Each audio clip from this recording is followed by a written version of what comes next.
Bonjour à tous et bienvenue dans votre édition régionale consacrée à l'actualité. Aujourd'hui, dans les titres de ce mercredi 5 septembre, la colère des agriculteurs qui ne faiblit pas. Ce mercredi à Vannes, ils ont continué à dénoncer des contraintes administratives et techniques toujours trop nombreuses.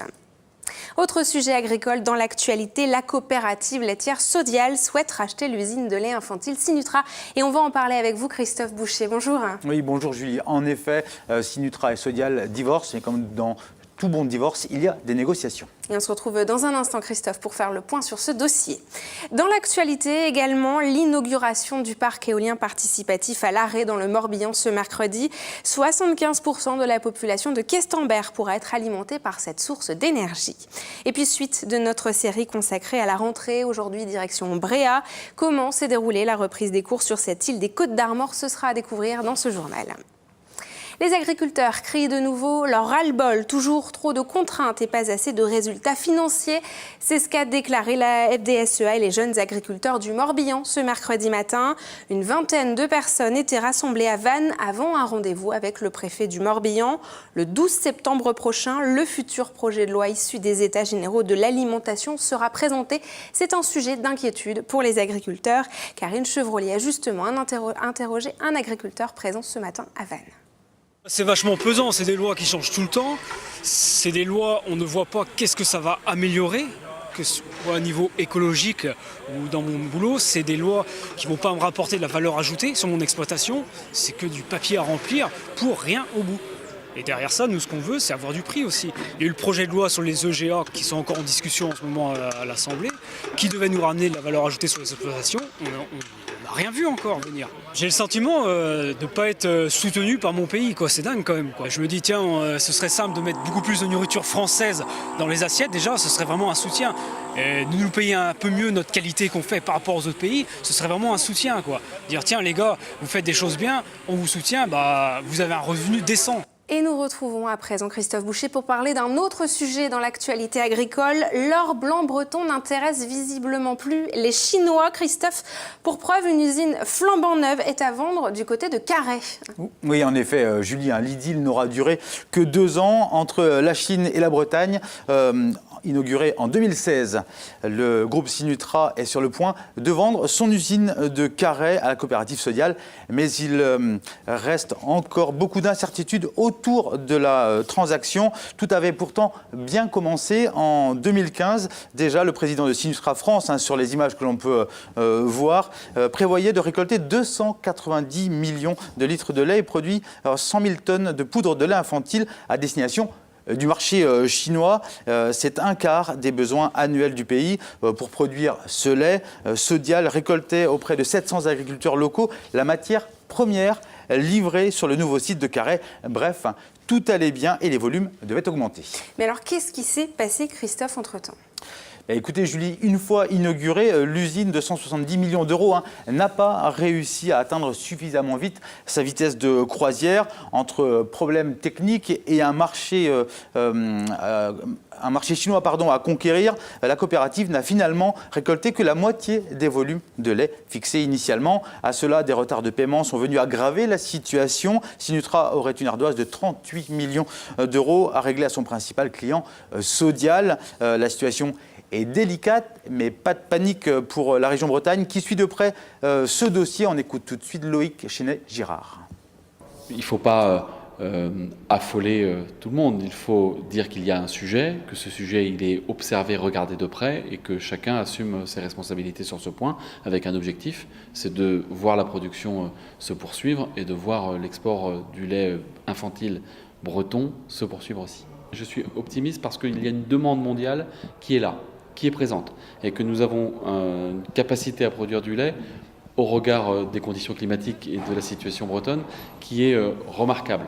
Alors Christophe, quel est l'avenir de ce site maintenant à Carhaix ?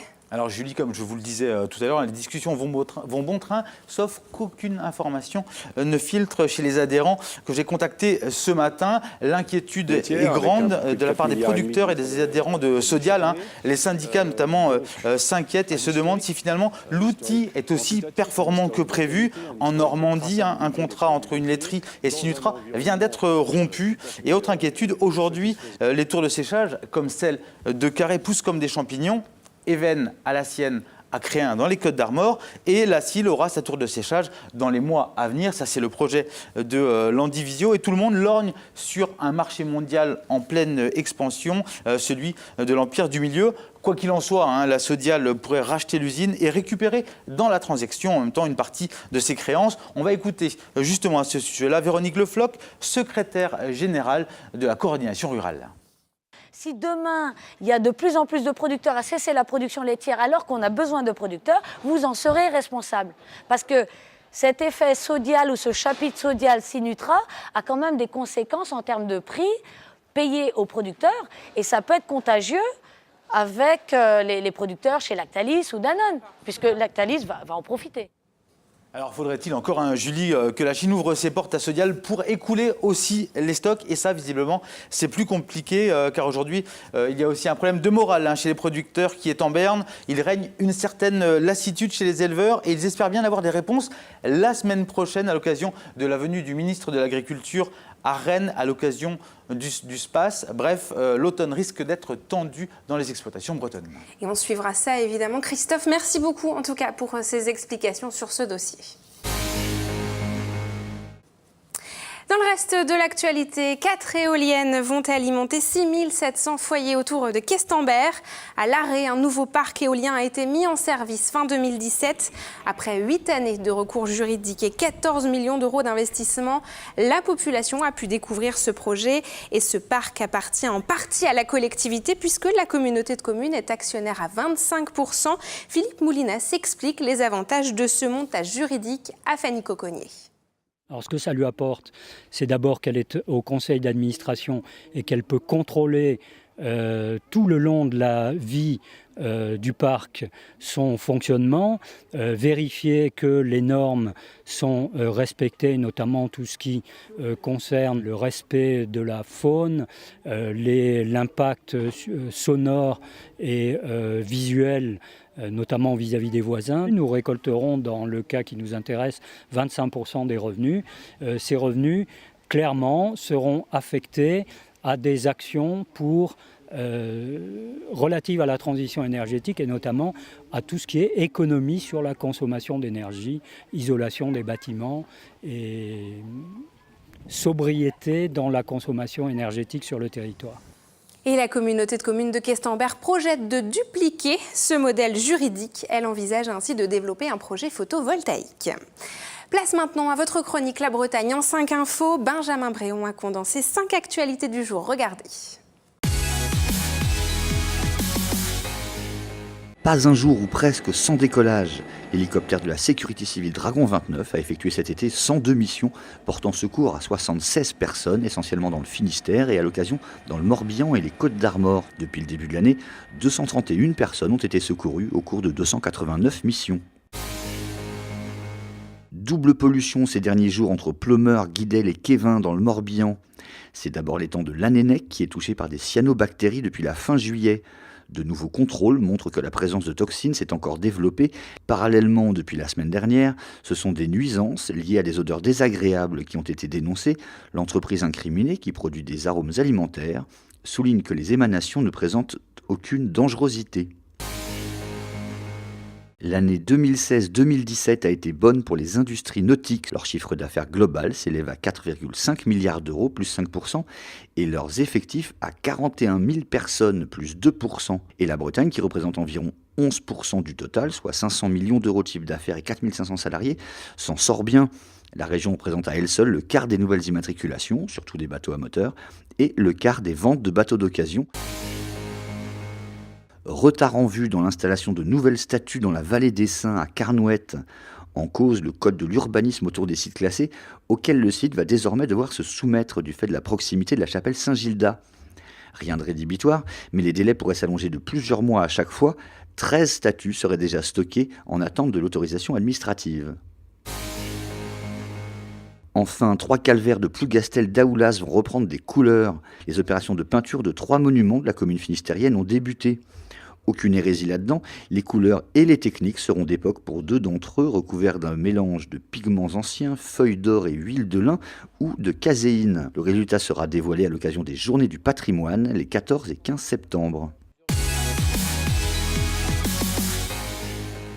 Après les internes de Vannes et les étudiants en maquillage de cinéma à Quimper, troisième volet de notre série consacrée à la rentrée. Aujourd'hui, nous allons sur l'île de Bréhat. L'école accueille 26 élèves cette année, des enfants très détendus dans la classe de CE2, CM1 et CM2.